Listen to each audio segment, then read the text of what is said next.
Era um sábado de manhã, daquele tipo que parece parar no tempo, quando resolvi subir até o sótão da nossa casa em Sugarland, Texas. Com 32 anos e o peso de lembranças que não largam, eu, Henry Morgan, encarei a escada rangendo sob meus pés. Cada degrau me aproximava daqueles baús empoeirados que guardavam mais do que objetos, guardavam pedaços dela. Até que de repente o ar saiu dos meus pulmões. A caixa de madeira, aquela que abrigava os tesouros da minha mãe, o relógio de bolso com suas iniciais gravadas à mão e o delicado colar de ouro que ela usava como se fosse uma segunda pele, havia desaparecido. Não estava escondido, não estava esquecido em algum canto. Sumira. Meu coração disparou, as mãos gelaram. Aqueles não eram meros pertences. Eram a essência dela. O relógio que marcava o ritmo das nossas refeições em família, com seu tic-tac suave como um abraço. O colar, tão frágil quanto a força que ela mostrava nos piores dias. Eu havia prometido protegê-los. Meu pai sabia disso. Minha madrasta, com sua obsessão por espaço e aparências também. Uma náusea me tomou. Será que eles tinham feito o impensável, trocando as memórias da minha mãe por uma festa extravagante? Quase desci as escadas aos gritos, exigindo respostas. Mas algo me segurou. Precisava de provas. Fechei a porta do sótão com as mãos trêmulas, a mente a mil, imaginando o que descobriria. O que vem a seguir vai te deixar sem palavras, a traição que desenterrei e o preço que eles pagaram quando tudo veio à tona. Se você já perdeu algo que não tem preço, aperte aquele botão de inscrição e conte sua história nos comentários. Porque o que aconteceu em seguida é uma montanha-russa de emoções que você não vai querer perder. O domingo arrastou-se como uma sombra. O vazio no sótão, onde a caixa deveria estar, me consumia. Cada fibra do meu corpo gritava que meu pai e minha madrasta estavam por trás daquilo. Mas não podia acusá-los sem certeza. Esperei o momento certo. Meu pai absorto no futebol, minha madrasta saindo com a amiga para ajustar os últimos detalhes da sua grande celebração. Entre no escritório dele, um espaço apertado onde um computador antigo zumbia no canto. Se havia alguma pista sobre o paradeiro do relógio e do colar da minha mãe, estaria ali. Liguei a máquina, a tela piscando até acordar. O e-mail do meu pai estava aberto. Ele nunca se preocupou com senhas. Meus dedos pairaram sobre o teclado, a culpa por invadir sua privacidade me corroendo. Mas a imagem das iniciais da minha mãe gravadas no relógio me empurrou adiante. Rolei a caixa de entrada, passando por contas e convites para partidas de golfe. Até que lá estava, um e-mail da Sugarland Pond, enviado 2 semanas antes. Assunto: confirmação de venda. Itens recebidos. Meu estômago virou. Cliquei. A mensagem era fria e impessoal. Caro Sr. Morgan, processamos a venda de um relógio de bolso gravado e um pequeno colar de ouro delicado por $1.000. Fundos depositados em sua conta. Agradecemos pela preferência. $1.000. O relógio que ela usava todos os dias, com suas iniciais entrelaçadas em traços elegantes. O colar que a acompanhou nas batalhas mais duras, vendido como sucata. Minhas mãos tremiam, apertando o mouse com força. Como meu pai pôde fazer isso? Como deixou minha madrasta convencê-lo? Fui mais fundo, checando a pasta de e-mails enviados. E lá estava, a resposta dele para Lorraine, encaminhando a mensagem da casa de penhores. Lorraine, está feito. Agora temos o suficiente para a festa.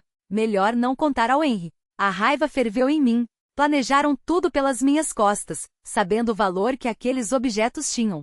Recostei-me na cadeira, o peito apertado pela traição. O aniversário de Lorraine estava se transformando em um espetáculo caríssimo. Ela não parava de se gabar para as amigas sobre o catering de luxo, a banda ao vivo, o aluguel de tendas.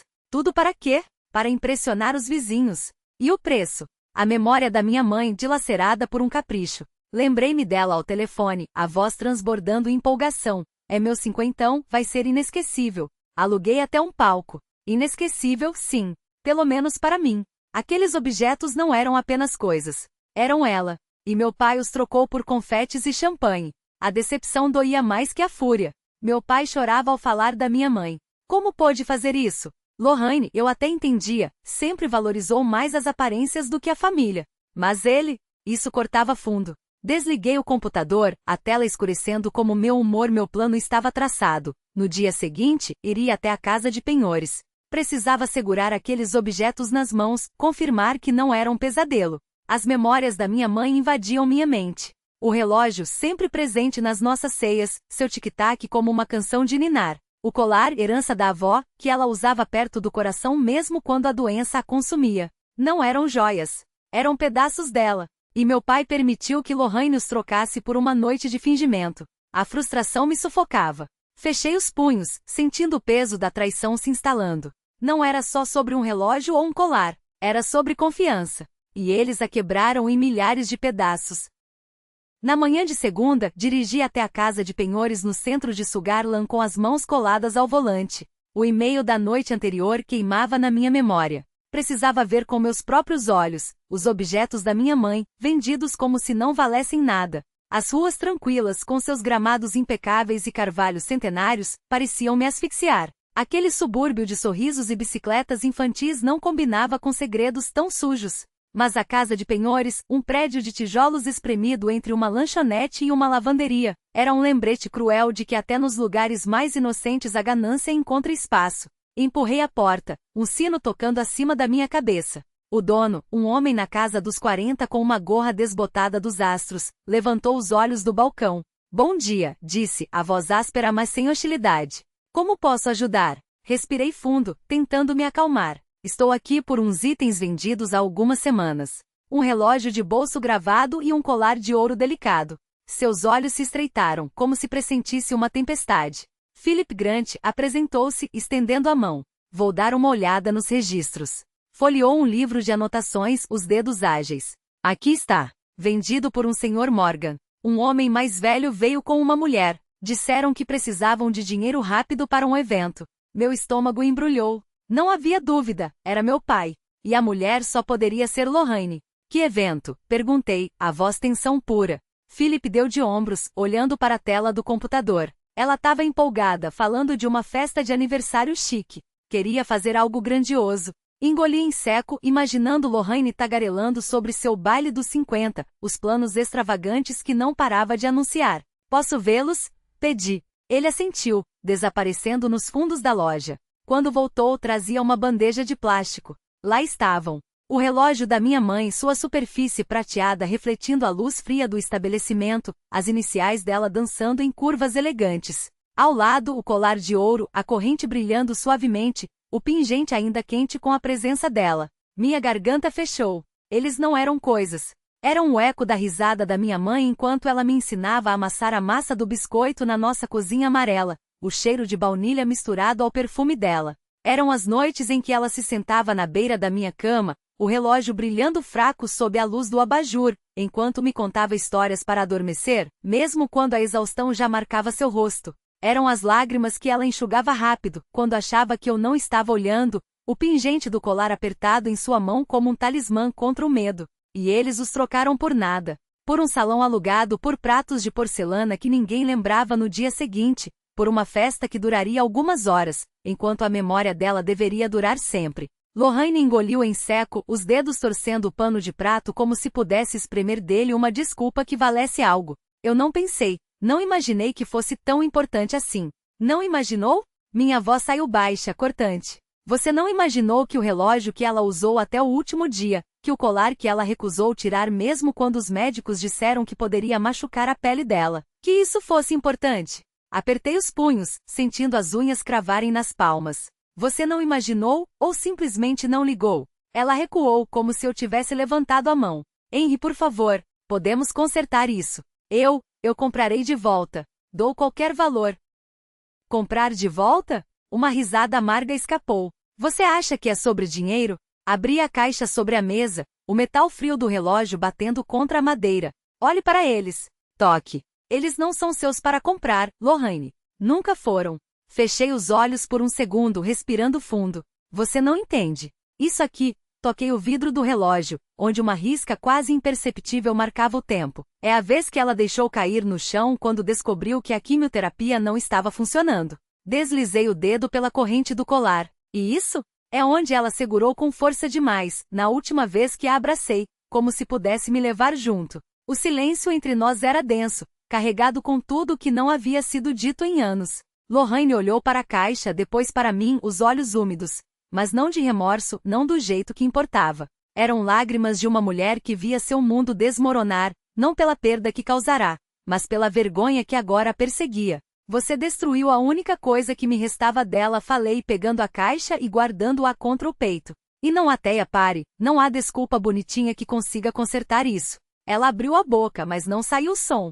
Porque nós dois sabíamos, algumas coisas, uma vez quebradas, não tem conserto. E a confiança que ela e meu pai traíram não era uma delas. Virei as costas e subi as escadas, cada degrau ecoando como uma sentença. No meu quarto, coloquei a caixa dentro da gaveta mais funda da minha escrivaninha, não para esconder, mas para guardar. Porque memória não se enterra. Memória arde. E eu não ia deixar que eles esquecessem o fogo que acenderam. O próprio quintal. As cortinas das casas ao redor se fechavam quando ele passava, como se o ar carregasse o cheiro de traição. E de certa forma a carregava. Eu imaginava Lorraine na cozinha, as mãos trêmulas tentando amassar outra massa de biscoitos, enquanto as panelas de cobre, presentes de casamento que ela tanto exibia, refletiam seu rosto pálido marcado pelo fracasso. Ela devia estar contando os dias desde a última vez que alguém a chamou pelo nome sem um tom de desdém.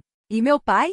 Provavelmente sentado na varanda, o café esfriando entre os dedos, olhando para o gramado que já não era mais seu refúgio. Os vizinhos que antes acenavam agora desviavam o olhar, como se a vergonha deles fosse contagiosa. Não senti pena. Não desta vez. Meu apartamento em Houston cheirava a café recém-feito e a madeiras velhas, um contraste com o perfume artificial que Lorraine insistia em borrifar pela casa em Sugarland. Aqui as paredes não sufocavam. Aqui eu respirava sem a sombra deles pairando sobre mim. E à noite, quando o silêncio se instalava, eu abria a caixa de madeira e deixava que o tic-tac suave do relógio da minha mãe preenchesse o vazio. Era como se ela ainda estivesse ali, sussurrando que eu tinha feito a coisa certa. Uma tarde, enquanto organizava alguns papéis, meu celular vibrou no balcão. Número desconhecido. Atendi por instinto, já pronto para desligar se fosse mais uma tentativa patética de Lorraine. Henry?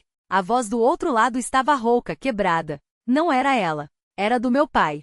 Por um segundo, considerei desligar. Mas algo, talvez a memória dele segurar minha mão no velório da mãe, talvez apenas a curiosidade mórbida de ver até onde a queda deles tinha chegado, me fez permanecer em silêncio. Eu sei que você não quer falar comigo. Ele fez uma pausa, como se estivesse reunindo coragem para continuar. Mas precisava dizer que você estava certo. Sobretudo, não respondi. Não havia nada que ele pudesse dizer que mudasse o passado. A Lorraine. Sua voz falhou.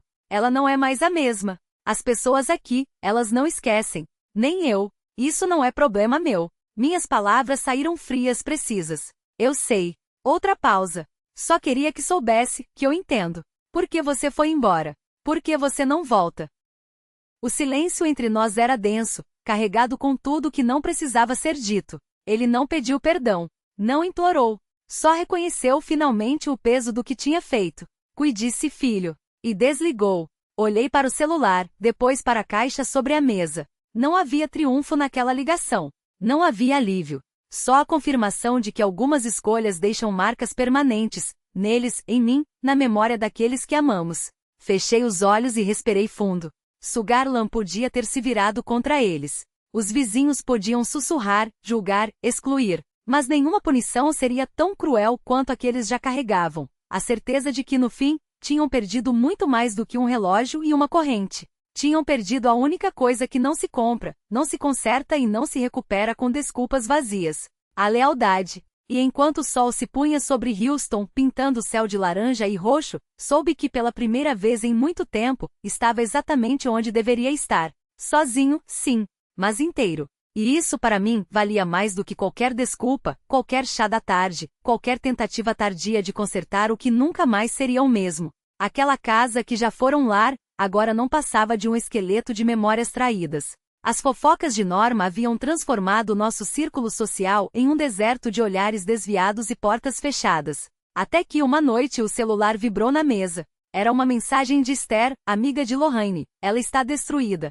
Se arrepende de tudo, mas não sabe como encarar você. Encostei o aparelho na mesa e encarei as palavras, sentindo apenas um vazio surdo no peito. O arrependimento de Lorraine chegava tarde demais, e seu silêncio atual só confirmava o que eu já sabia. O orgulho dela sempre pesara mais do que a minha dor. Não respondi. Em vez disso, mergulhei de cabeça na nova rotina, linhas de código no trabalho, cafés rápidos com colegas, uma existência livre da sombra da traição. Dias depois, uma carta chegou.